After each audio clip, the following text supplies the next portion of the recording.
Today's video starts with a reminder. Don't go to new areas for you alone or without telling anyone about it. And the reason is simple.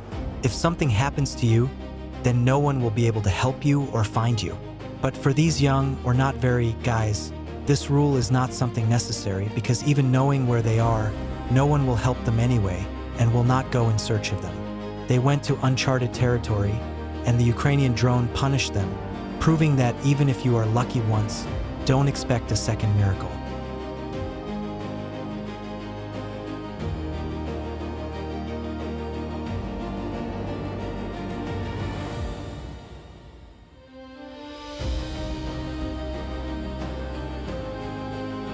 For the occupants, their lives have been split into two categories.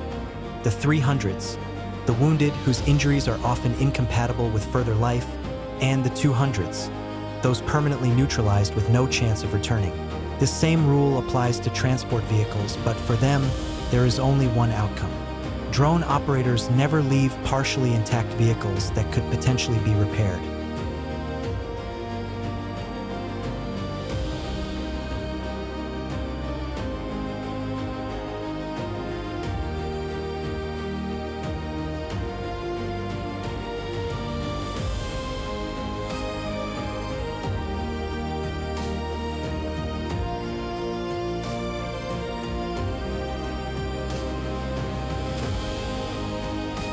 The following footage demonstrates why transport is so critically important. After the strike, the motorcycle caught fire. The Russian soldiers tried to put it out with sand and earth because without it they were doomed, but they failed, so you can guess what happened to these firefighters. Ukrainian lands are full of natural contrasts. From the mountains and meadows in the west to the endless plains in the central and eastern parts. These plains are intersected by long, deep, and mighty rivers. Due to these natural features, rivers are often utilized by military forces for advancing during assaults, establishing additional firing positions, and, of course, setting up critically important logistics. This is precisely why specialized water units closely monitor these waterways. When they detect enemy boats disturbing the peace of the region, those vessels are immediately neutralized. Moreover, the work does not stop even when soldiers try to escape. Those who do not drown and manage to reach the shore are pursued and eliminated by unmanned aerial vehicles directly on the riverbanks.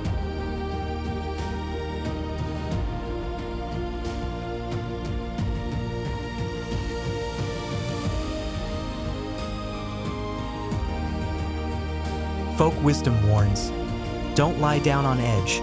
A gray wolf will come and bite you in the barrel. And that's exactly what happened, although today instead of a wolf, we have an inevitable drone. These fresh shots from the operators of the Guards unit demonstrate the true diversity of operations. Their work ranges from searching for frozen, sleeping princesses to complex maneuvering over abandoned hideouts of enemy soldiers, which resemble a real labyrinth. Of course, there is no break for other shelters, a little less interesting in form, but no less practical in terms of the results of destruction. In addition, communication antennas and, of course, enemy personnel, which were neutralized by an extremely successful bombing, are constantly critical targets.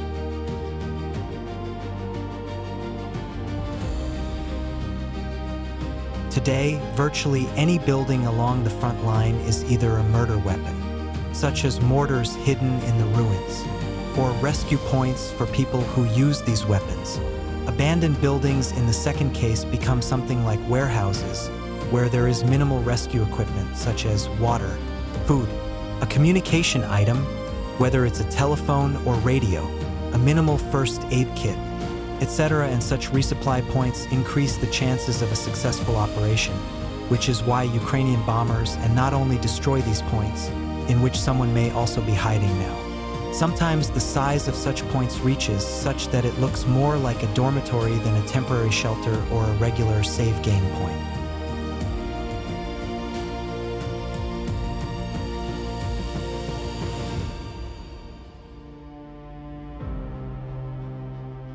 Another unit has demonstrated its methods for dealing with a wide range of targets. The list is standard yet effective: transport personnel, setting fire to shelters, and even other enemy drones. It's actually easier to say what they can't destroy than to list successful episodes. And it's easier because such goals don't exist. But here we observe one very interesting feature: the element of improvisation. We are talking about improvised munitions that are literally created using something as basic as a plastic water bottle. Of course, for safety reasons, we will not disclose the recipe for this homemade bomb, but we can confidently say such projectiles are loaded onto drones right alongside conventional explosives. And it is these improvised bombs that are designed to achieve that very specific burning effect. This is the critical moment when you can no longer hide among the tree branches and camouflage ceases to work. Although, to be perfectly honest, it cannot be said that the soldiers had any real chance of hiding in such places. Of course, multitasking is a wonderful quality that saves lives. But let's see what happens when aerial vehicle operators decide to focus solely on one specific area of targets. The result is this total, methodical destruction of transport. It is known that occupants on the front line constantly suffer from a severe shortage of not only heavy armored vehicles, but also the simplest light transport. As soon as the pilots of these systems find something in their line of sight, it is immediately, without any hesitation, destroyed. They have no time for sentiment or waiting. The operator's latest harvest demonstrates this fierce efficiency. Among the destroyed transport, 2 artillery guns, 1 truck, an SUV, 2 bukankas, vans, and 4 motorcycles. This is the elimination of logistics and mobility. It is pure, cold efficiency that forces the enemy to move exclusively on foot. Appreciate how elegantly and beautifully these specialists work, turning enemy equipment into scrap metal.